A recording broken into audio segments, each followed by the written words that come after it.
The metal detector beeped frantically as Margaret Chen swept it across the crumbling stone floor. Her German shepherd, Rex, suddenly froze mid-step, hackles raised, staring at something beyond the beam of her headlamp.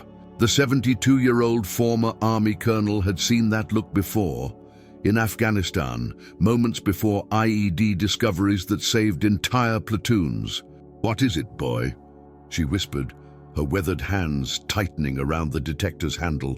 Rex whimpered, backing away from a section of floor that looked identical to every other moss-covered stone in this forgotten temple she'd bought for $3 at a tax auction in rural Oregon. The seller had laughed, calling it a hippie folly, built by some eccentric millionaire in the 1970s who'd gone bankrupt trying to create a meditation retreat. Margaret had expected to find maybe some old copper pipes to sell for scrap. She hadn't expected her dog to act like he'd found a body. The temple sat on 47 acres of dense Pacific Northwest forest, 2 hours from Portland. Margaret had driven her beat-up Ford pickup through overgrown logging roads, following a hand-drawn map the county clerk had sketched on a napkin. When she'd first seen the structure, a bizarre mix of Cambodian architecture and American concrete, she'd wondered what kind of person builds a temple in the middle of nowhere. Now, watching Rex pace nervously around that specific section of floor, she was starting to wonder if she really wanted to know. Her military pension barely covered her trailer park rent in Bend, but Margaret had learned to stretch every dollar. The metal detector was a garage sale find, the headlamp borrowed from her neighbor's camping gear. She'd been treasure hunting for 6 months now, finding enough lost jewelry and dropped coins to keep her in groceries. But this felt different. Rex suddenly barked, sharp, urgent, and began digging at the stones with his claws. Margaret had trained dozens of military working dogs during her 25-year career. She knew the difference between curiosity and alarm. This was alarm. "Easy, Rex, let me look." She knelt beside her dog, running her fingers along the stone edges. The mortar was different here, newer, hastily applied. Someone had replaced these stones recently, maybe within the last few years. Her pulse quickened as she noticed scratch marks in the concrete, as if something heavy had been dragged across the floor. Margaret pulled a crowbar from her backpack. At 72, she wasn't as strong as she'd been during her army days, but decades of physical training had left her tougher than most people half her age. The first stone came loose with surprising ease. Rex whined and backed further away. The second stone revealed darkness underneath, not solid ground, but empty space. Margaret's headlamp beam disappeared into what looked like a chamber below. The air that rose from the opening smelled wrong. Not just musty or damp, but organic, decomposing. "Jesus," she muttered, sitting back on her heels. She'd found hidden rooms before, in houses she'd searched overseas.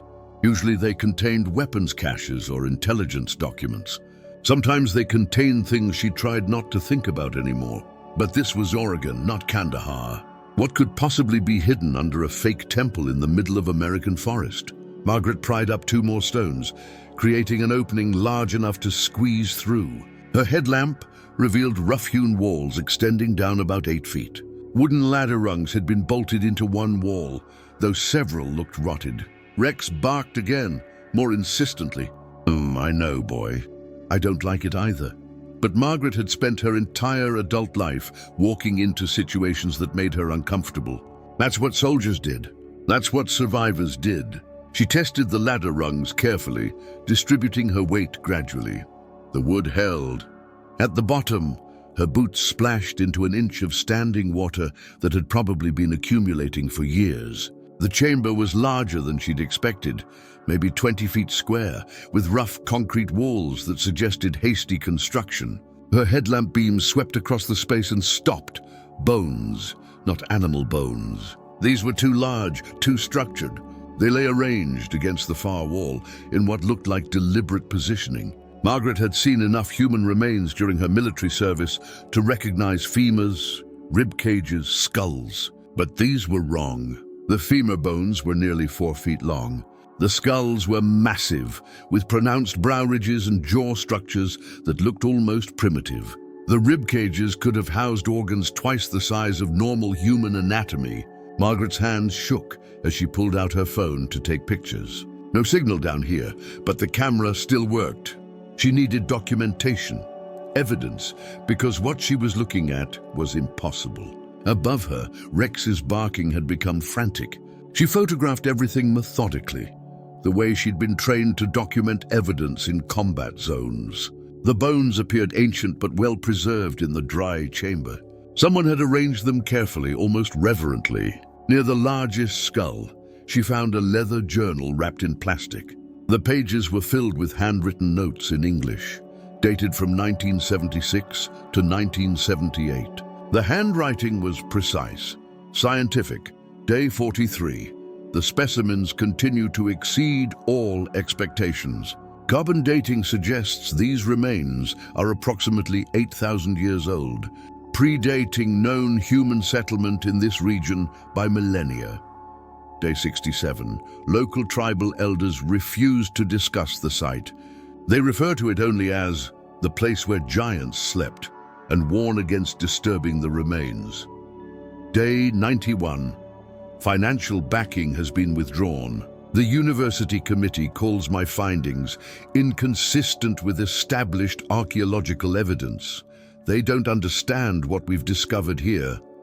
Margaret flipped through more pages, her heart racing.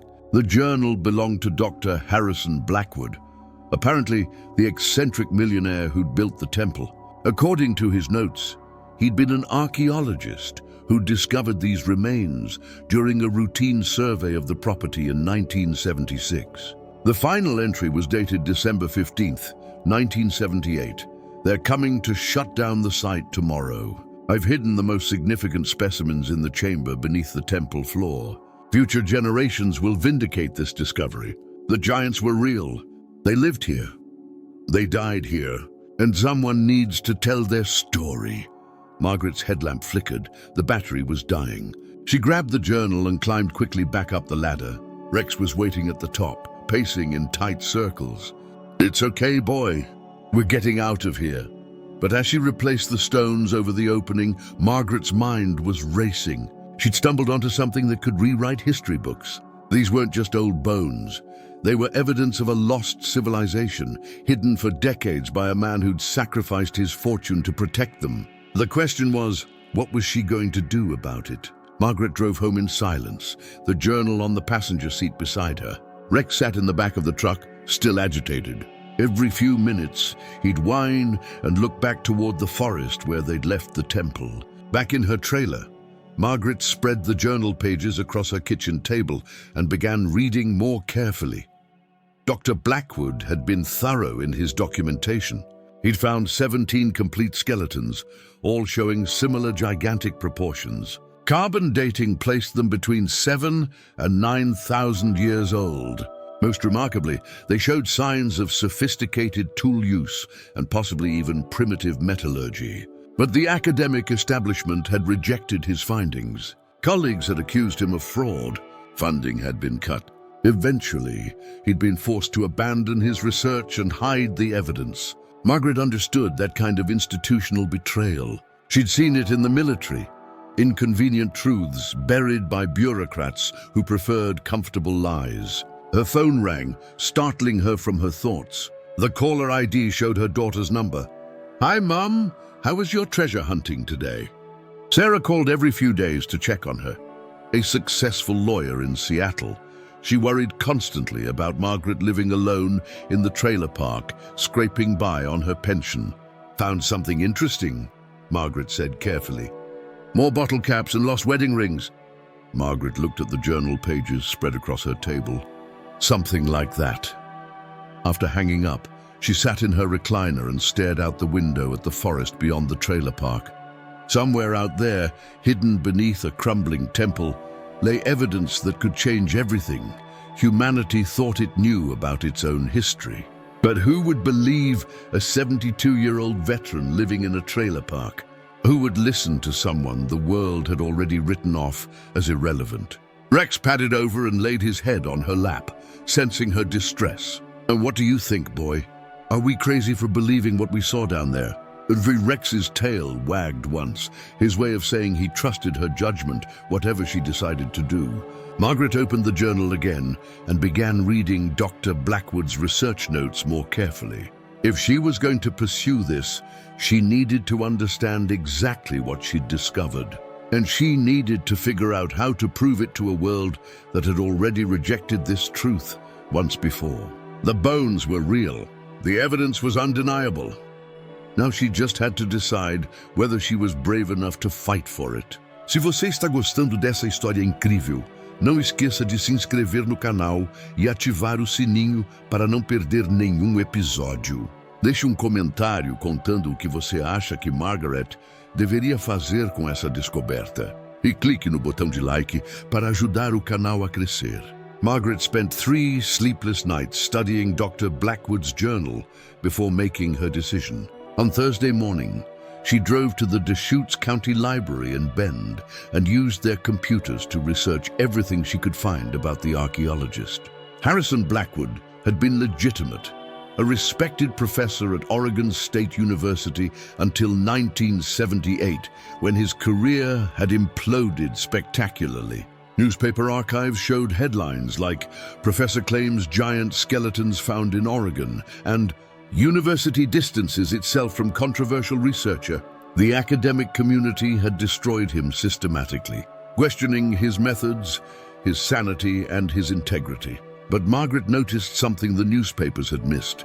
3 other archaeologists had quietly resigned from their positions within 6 months of Blackwood's disgrace.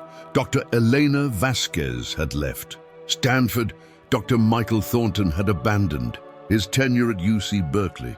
Dr. James Whitehorse had simply disappeared from academic records entirely. Margaret's military training kicked in. This wasn't random. This was coordinated suppression. She spent the afternoon at the library, digging deeper into government records from the late 1970s. What she found made her blood run cold. The Bureau of Land Management had classified 47 acres around Blackwood's temple site in 1979, citing environmental protection concerns. No archaeological surveys had been permitted since then.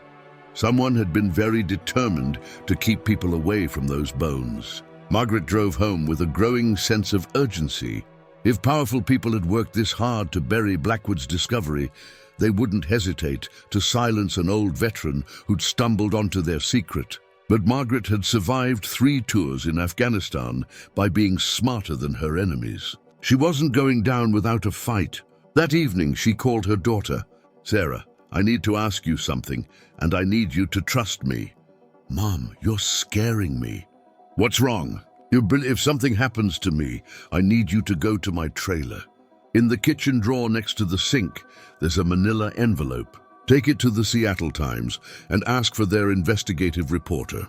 Tell them it's about a government cover-up." "Mom, what are you talking about?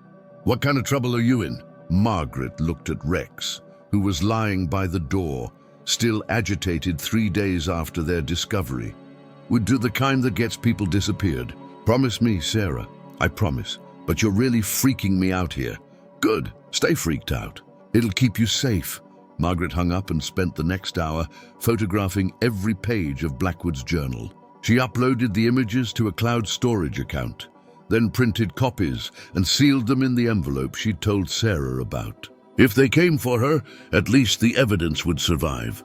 The next morning, Margaret drove back to the temple with a different plan.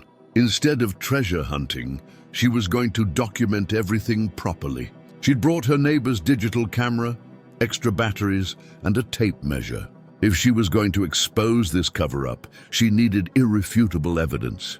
Rex seemed calmer this time, as if he understood they were on a mission now rather than just exploring. Margaret worked methodically, photographing the temple's exterior from every angle, documenting its construction and the overgrown access roads. Inside, she carefully removed the stones covering the hidden chamber and descended into the bone room with professional precision. This time, she measured everything.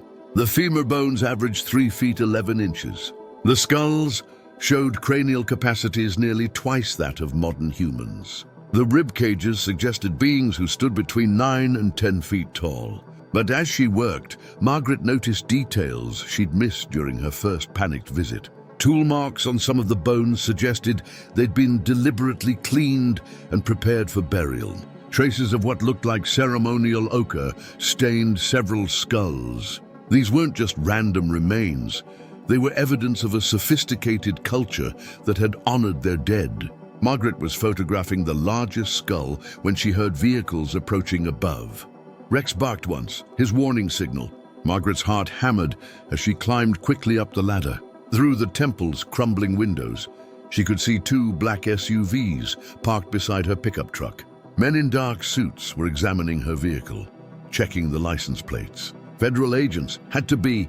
Margaret grabbed her camera and Blackwood's journal, then looked around desperately for another exit. The temple had been built into a hillside, with the main entrance facing downhill toward the access road.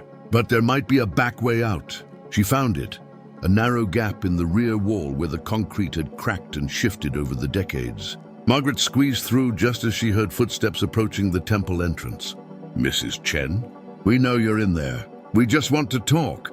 The voice was calm, professional, exactly the tone Margaret had heard before, in places where talking usually ended with people disappearing. She crept through the forest behind the temple, Rex silent beside her. Her truck was blocked, but Margaret had planned for this possibility. Hidden in the trees 50 yards from the temple was an old dirt bike she'd bought for $25 and spent weeks getting running. It wasn't fast, but it was quiet, and it could go places SUVs couldn't follow.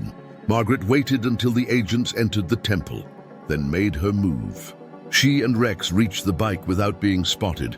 The engine started on the second kick, and they were gone, following deer trails through the dense forest. But as they rode toward the main road, Margaret realized her situation was worse than she'd thought. More vehicles were stationed at every intersection, a coordinated operation designed to trap anyone trying to leave the area. These people had been watching her. They'd known about her discovery before she'd even gotten home that first day. Margaret took the bike deeper into the forest, following logging roads she'd explored during her treasure hunting expeditions. She knew these woods better than any federal agent, and she had something they didn't: 40 years of military experience in staying alive when powerful people wanted her dead. 3 hours later, she emerged from the forest near a truck stop on Highway 97. Margaret ditched the bike in a ravine and called a taxi from the truck stop payphone. She gave the driver an address in Bend, but had him drop her off 6 blocks away from her actual destination. Margaret's neighbor, Bill Kowalski, was a retired Marine who'd served in Vietnam. When she knocked on his door at 8 p.m., covered in dirt and pine needles with a German Shepherd at her side, he took one look at her face and stepped aside without questions. "How bad?" he asked, closing the door behind them. "And do federal agents cover up? People are going to die if this gets out." Bill nodded grimly. What do you need?" "A safe house for tonight. Clean vehicle tomorrow. And a way to get this information to someone who can't be silenced." Bill disappeared into his bedroom and returned with a prepaid cell phone. "My nephew works for CNN in Atlanta, investigative unit. He's clean and he's got the resources to protect sources." Margaret looked at the phone, then at the journal she'd been clutching for hours. When she made this call, there would be no going back. Powerful people had spent decades keeping these bones secret, and they wouldn't hesitate to eliminate anyone who threatened their cover-up. But Margaret thought about Dr. Blackwood, who'd sacrificed everything to preserve this evidence. She thought about the ancient giants whose story had been buried along with their bones. She thought about all the other inconvenient truths that had been silenced by people who preferred comfortable lies. Margaret dialed the number Bill had given her. "This is Margaret Chen. I'm a retired Army colonel, and I have evidence of a government cover-up that's been going on for over 40 years. I have photographs of giant human remains that predate known civilization in North America. And I have documentation proving federal agencies have been suppressing this discovery since 1978. The reporter's voice sharpened with interest. Can you prove these claims? I can prove everything. But we need to move fast. They're already hunting me. Within 6 hours, Margaret was on a plane to Atlanta with Rex in the cargo hold and Blackwood's journal in her carry-on bag. The CNN investigative team had arranged everything: fake identification, secure transportation, and a safe house where she could tell her story without fear of government interference. But as the plane lifted off from Portland International Airport, Margaret looked down at the Oregon forests below and wondered if she'd ever see them again. She'd spent her entire life serving her country, believing in its institutions and its commitment to truth. Now she was fleeing that same country because she'd discovered a truth too dangerous for those institutions to acknowledge. The story broke 3 days later.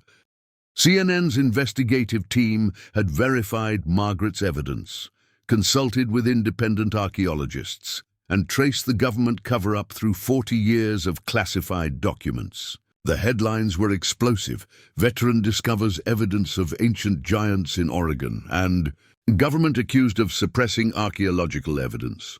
Margaret watched the coverage from the CNN safe house in Atlanta, Rex curled up beside her on the couch. The network had done everything right, protecting her identity while she remained in hiding, presenting the evidence objectively, and demanding answers from federal agencies that had spent decades denying the truth. The response was immediate and predictable.